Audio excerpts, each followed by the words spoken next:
What is going on, guys? Today, we're going to be talking about the 9 steps to become more disciplined than 99% of people.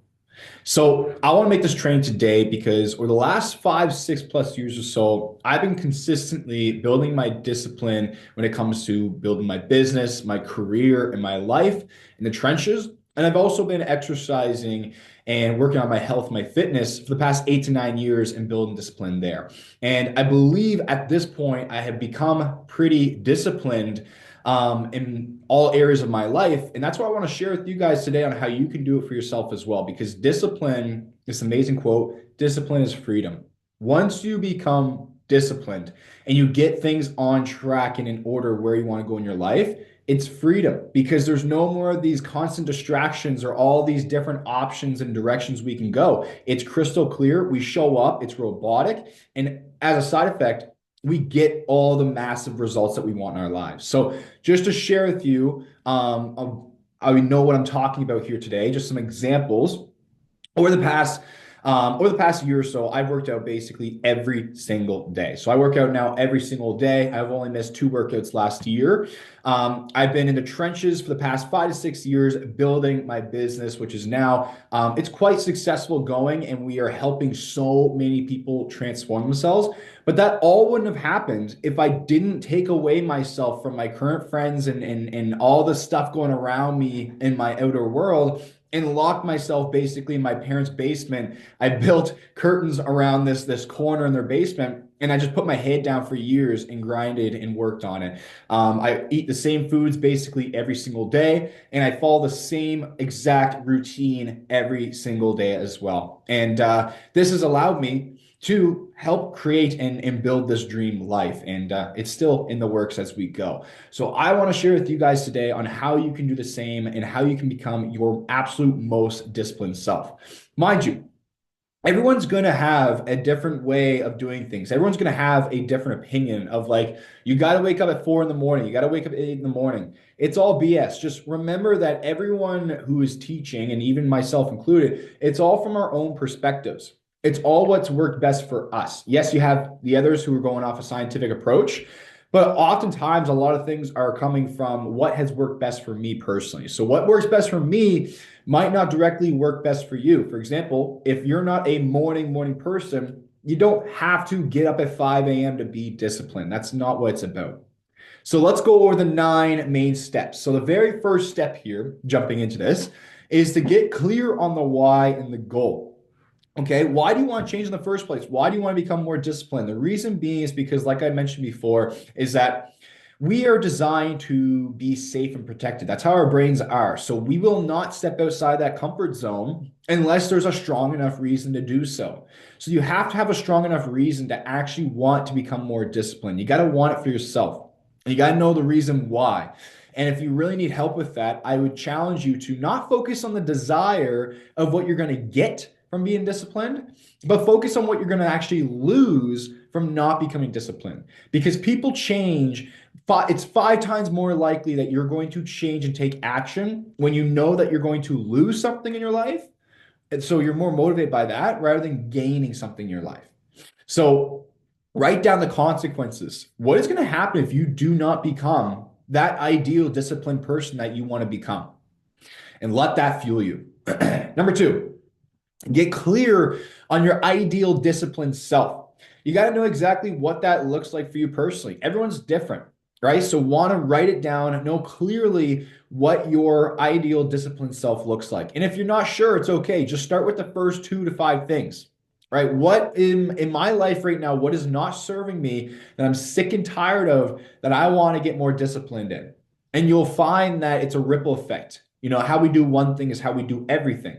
I find if I click snooze in the morning, it's going to affect me during my day. Maybe I won't push as hard on that last rep or on that last set. So it does ripple effect into your life. But write it down, get clear, and and even if you can't get a whole clear picture, just start with the first 1 to 5 things. Write that down so you know exactly what those challenges are, and then work towards those. Now, number 3, set up your plan.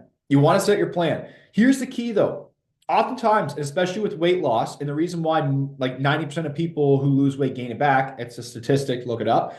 The reason why, one of the reasons why is because I think a lot of us, we don't understand or we don't take action based off understanding and respecting human psychology and how we are as people, right? We got to know that we have habits for a reason. We have our subconscious mind for a reason. Your subconscious mind runs 96% of your life. So if you have all these bad habits, that's all in the subconscious mind. You're not really present, right? If you think about it, when you're working, when you're driving to work, you're up in la la land. But you can drive to work safely without killing the person beside you because it's a habit. It's ingrained into you. You've done it so many times that your present self can kind of check out. You can preserve energy. You can run on robotic mode. So that's why it's so important to build the habits, by the way. But we got to understand that that's how we function. So if we step way too outside our comfort zone without the right support and help and guidance, we're going to end up going back to square one because we haven't built up the capacity to handle that load yet. I didn't start working out every single day and doing it every single day from day one. It was not like that. It took me actually 2 years to literally just get consistent with working out. I was in and out of the gym for 2+ years and I couldn't stick with it at all. And when I did start going, I started going a few times a week and I built up to 5 times a week. And I just slowly built it up over the years to now I do every single day. But it wasn't like a jump overnight that happened. I had to build up the capacity. I had to build that mental callus to be able to handle that load, to be able to add those extra days, to make it more of a priority and become more disciplined in that area. So this is why I always say, don't go 0 to 100. I know that you want to because you're maybe excited and you're really motivated right now at the start of your journey, but I'm telling you that's going to run out. And when it does run out, what's left behind is the little bit of discipline and grit that we might have built up. So what we're better off to do is we're better off to start from 0 to 1. Here's your comfort zone that you have. Okay. If you're if you're listening to the podcast right now, I'm doing a visual on YouTube. Here's the comfort zone. Okay. You want to step not way out here because naturally you're the way you are, you're going to be like, no, this is way too unsafe. I can't handle this. So we're going to go back to square one. We want to just step out a little bit outside of our comfort zone. So maybe that's 2 times a week of exercise. Maybe that's 3 times a week of exercise. And you do that for about a month, whatever it may be. Mind you, it takes about, I think it's like anywhere between 20 something or like 30 days all the way to like 300 something days to build a habit. Everyone's different, but it does take a specific amount of time to build those habits. Okay. And also your consistency and your frequency matter so much when it comes to your habit building. Okay. If you're trying to meditate, doing it 1 time per week is not going to be as effective as doing it every single day. But remember is that if you want to do it every single day, don't go from 0 to 100. Don't do it, 30 minutes every single day. Start with 2 minutes. Start with 5 minutes of just sitting with yourself and making that time for yourself. And then we build it up. So after that, once we stepping outside the comfort zone, that's where growth happens, right? So we step out of the comfort zone. Now it's like, whoa, this is not safe. This is not normal. So we have a decision to make. We can listen to the devil, the temptations, and we can go back to that comfort zone, right? Because that's what's normal. Or we can stay in that threshold of delayed gratification and a little bit of uncomfortable feeling, and we can grow and we can get better, right? Like the saying goes, diamonds are only created through pressure. You want to feel like a diamond. You want to look like a diamond. You want to value yourself like a top diamond. You're going to have to apply pressure in your life. It's the only way it works. So, number 4, clear the distractions and the temptations. When I first started Coach Hayward, I had to leave all my friend groups like in the chats and stuff like that on Snapchat and Facebook or wherever it may be. And I had to stop hanging out with people as much as well. And it's nothing against people. It's just because I was building my vision. I was building my dream and I could not have distractions around me. I knew that it was going to take these many years to build and to grind. And I was committed to making that happen. So I cut out a lot of things in my life, a lot of things in my life, partying, all that stuff. And I went to the basement and I got to work day in, day out. And this helped so much. so many of us has distractions and temptations in our lives that are almost like a rope holding us down with a weight, and we're trying to swim to the top, but yet we're holding on to these things that are not serving us, they're not helping us.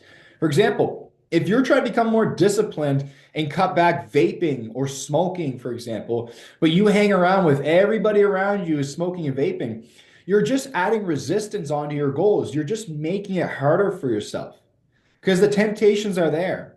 So you either got to make a decision to tell those friends, hey, don't do this around me, please, if we're going to hang out because this is my goal, or just separate yourself from them until you built up the discipline to not give back on those cravings. But don't make it harder. Make it easier for yourself. Set yourself up for success. Remove the temptations. If you're trying to get rid of a bad habit of snacking, you want to become more disciplined in the evenings, have an evening routine, switch your pattern, switch up your environment, and throw out those freaking snacks that's in the cupboard that's always calling your name. You know what I'm talking about, okay? That chocolate or that granola bar that's sitting in the cupboard. Oh, but it's for the kids, Caden. Come on. Who's eating those? Is it just the kids? That's what I'm talking about, okay? So, number 4, all right, clear the distractions and the temptations. Number 5 is become robotic with your duties and your standards that you adopt. Okay, become robotic with it. Your body functions best off predictability, of consistent doing the same things over and over and over again. This is one of the easiest ways. Back in the past, I just want to let you know, when I was first starting Coach Hayward in my fitness journey, my eating habits, like it was terrible. I'm telling you, I had no sleep schedule. I had no wake schedule. I might have stayed up until 2 in the morning, wake up at 10 in the morning. I had no actual work schedule, no daily goals or nothing like that, just desires. I would eat whatever, whenever. So I'd wait till I was starving. I'd go grab a muffin and I'd eat it. I'd eat mini pizzas and ice cream for the morning for my breakfast. Like my discipline was the opposite of where I'm at now. In the gym, it was in free, like it was not consistent. Maybe I'd go at this time, maybe I'll go at this time, maybe I'll go at this day, maybe I'll go at this day, maybe I'll train this muscle. It was all over the place. And you know what else was all over the place was my growth. Sure, I was growing because I was working towards it. I was building up the capacity, right? I wanted it, so I was working towards it, but it was terrible. It was all over the place. But once I actually got a schedule in place and I actually made a calendar for myself, like, okay, at this time to this time, I'm going to wake up, I'm going to go to bed. Okay, from this hour to this hour, I'm going to work. From this hour at this hour, I'm going to have my meals. Okay, I'm going to prep my days. Okay, at this time, I'm going to work out this many days. Once I started building that calendar, and mind you, it wasn't 0 to 100, it slowly built up, right? But once I did that, I became so much more free because discipline is freedom. Once I knew what I was going to do on a daily basis, I didn't have to decide. I didn't have to think about what I should do to progress. I didn't have to feel that guilty feeling of you're not doing enough or anything like that. No, it was written down. It was set up. So every day I'd wake up, I'd look at the calendar, boom, that's what I'm doing today. And that helps you get into that flow zone. That helps you build the momentum, which is more important than motivation because momentum is like a tsunami, right? It builds up, it builds up, builds up, gets bigger and bigger and bigger and bigger. Motivation is like maybe the artificial waves that they do on the cruises. It comes and it goes. It comes and it goes. Right? So you want to build momentum. So next is number 6 is find more ways to practice delayed gratification at your personal level. So maybe that means if you can't wait a day for something to come in or to get something, maybe stretch it for a week then. Don't set a goal that might take 3 months. At first, it's important to just focus on like maybe 2 to 4 week goals. With my clients, when they come in, we set up an entire roadmap on their first coaching call with me. And we build out their entire vision and we reverse engineer it. So from month 1, we go all the way to 12 months. We do it in about a year increments. And we create a vision that's bigger than themselves. And then we break that down. We reverse engineer it. Okay, well, where do we need to be by month 6? Where do we need to be by month 3? Where do we need to be by the first 30 days? And what that does is 30 days is not that hard to accomplish a goal. So we stay very focused. We accomplish the first goal. They celebrate. They feel amazing. They hit it 95% of the time. My clients hit their goals exactly on time because we set it up right. Once we hit those first goals, they have more confidence and self-belief and trust, and now they're even more motivated. So now we stretch out the goal a little bit longer. Okay, here's a 3-month goal. These are the steps that we need to take, and this is where we need to be at, every month or every few weeks to get there. And here's where we're going to meet next in between to make sure you're on track. That way they know accountability is there. They know what they're working towards. They know what they're struggling with to work on. And it just happens. The goals just happen. So this is why it's so important, though, to practice delayed gratification. If you've been wanting to buy something for a home, right? Wait, maybe earn it. Earn it before you just go get it, right? Reward yourself when you accomplish certain goals, but don't set up a goal that's going to take you a year to accomplish right from the start. Like I'm about to hit a goal I've been working on for almost 3 years. I would never, excuse me, I would never be able to work on this goal and stick with this long if I hadn't built up the capacity and the confidence in myself before by accomplishing little goals over the years. And then I could set bigger and bigger goals. Okay. Now, number 7, I want to let you guys know as well. I don't cut these on the podcast and the YouTube. I don't cut this. This is not edited. The first couple seconds are, so that way, like when I'm starting the training, but I don't edit these. These are just, I have bullet points that I'm going off of, and I'm speaking from my heart and experience for you guys. So I hope you enjoy that, by the way. In the future, we'll probably add some more editing. So number 7, though, is don't count on your emotions. Your emotions will never get you to where you want to go. Now, mind you, you want to try to stay in a high state. But you need to we need to have a good relationship with ourselves and getting in tune with our gut and our intuition, our soul, whatever you believe in. We need to know what we actually know is truly right for us and wrong. And what I mean by that is like a drug addict, if I told you, hey, you want to stay in your higher state, what makes you feel right and good is the way you want to be. Drug addict might let the addiction take over, that little devil in their mind, and say, hey, well, that's the right way to go. This makes me feel good. This must be the right thing to do. But deep down their core, they know that it's not the right thing to do. When they wake up sober, they realize that that wasn't the right thing to do, and that little devil took over. There's levels to that little devil, okay? The craving that you keep getting into after every single meal or every single night, or when you order or binge eat on the weekends, right? It's a little devil on the shoulder that slowly creeps in. Okay, it slowly creeps in. And this is why we need standards. We need rules in place. We cannot rely on our emotions, and we cannot have that little conversation with ourselves, because I'm telling you, you'll talk yourself into it every single time. So you need to quiet out the voice that doesn't serve you. Okay? We cannot rely on the emotions. We must show up to our standards. I told myself I was going to get up and I was going to work out today, so I'm going to go get it done. And I promise you, every single time that you do it, you will feel so much better after you get it done. That's the best thing about it. That's the reward, is that you feel so proud and so good once you do it. Okay? Number 8 is, I was just talking about it, this is what I tell my clients all the time, do not entertain the thoughts that do not serve you. What I mean by that is the angel and the devil on your shoulder. You have this little devil that's always talking about, skip the gym today. You had a long day of work, right? They're trying to justify. That's the exact thing that's causing you to be stuck in your life right now. We need to quiet out the voice that does not serve us. We need to welcome in the voice, our higher self, that does serve us. Show up today. You told yourself you're going to do it. Show up for yourself today. Right? We need to almost coach ourselves through it. Because if we always give in to this little voice, we'll never get anywhere, because this little voice is called the comfort zone. Okay? Comfort zone doesn't want you to go to the gym, even though you told yourself you're going to go to the gym, because you want to get out of the cycle that you've been in of skipping and putting it off. And now maybe we're suffering from the consequences of that. So if we want to change that cycle, we got to stop listening to that voice. And I promise you, it doesn't take much. Small little changes will cause a massive ripple effect in your life. Okay? But I think what a lot of people do is they go 0 to 100. All right, I'm struggling with my weight. I don't know how to eat. I don't know portions or calories or macros. I'm just going to go do keto because everybody else does it.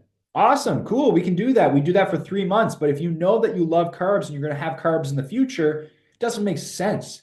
Because the second that you cannot stand cutting out carbs, or your social life is always around you, and we're not willing to make those changes, and we go back to our old ways, the weight comes back as well. So how about we just get the portions and discipline with the food and understand that better and better control, and that way we can still have carbs and we can still get the body we desire, but it's actually sustainable, right? That's the way I see it. So number 9 The last one for today. And by the way, guys, if you enjoy this, make sure you like, make sure you subscribe, make sure you're following along the podcast for more of these episodes every Monday and Thursday. I really do hope you guys enjoy these and are getting some value from this. So number 9 is focus on the success and wins. Okay, there's a really good book to read. It's called The Gap in the Gain Mindset. Okay, The Gap in the Gain, something along the gap in the gain. And what they talk about is how most of us live our lives based off of we are looking at so we have an ideal vision, an ideal goal, we have our start, and then we have where we're at, our progress. The problem is that most people they compare themselves of like where they're at to where they should be. So it's always lack. It's never enough. It's never good enough, right? Because we're always trying to work towards that vision. And it's like comparing that, we're never doing good enough. Doesn't feel fun, doesn't feel good. If we can shift that, and it's a simple shift, you just want to compare where you're at to where you started. Okay? If you have 100 pounds to lose, it's going to suck thinking like, well, I want to be 150 pounds, but I'm only 180 pounds right now. Oh my gosh, like I have so far to go. But instead, we could shift that and be like, well, oh my gosh, like I've already lost 70 pounds. Holy smokes, I've made it this far. I was 250 pounds. I'm trying to be 150 pounds. I've lost already 70 pounds. That's amazing. I got 30 more pounds to go. So see, now we're looking at it as a positive reinforcement of like, I'm making progress. I'm on the right track to this ideal. So focus on success and the wins. Focus on success and the wins on all areas of your life. Because all areas of your life is going to improve when we improve our discipline. All right. Work the discipline like it is a muscle. Stress it, push it, consistency, and you will get the gains. You will get the results. You will get the rewards from it because discipline is freedom and discipline is the highest form of self-love because choosing what you should do to get what you want rather than what you want to do in the moment to feel whatever you're craving. Okay. So that is a training for today, everybody. I really hope you enjoy this one. I hope this helped you out. If you did, again, make sure you like and subscribe, and I'll see you guys on the next training.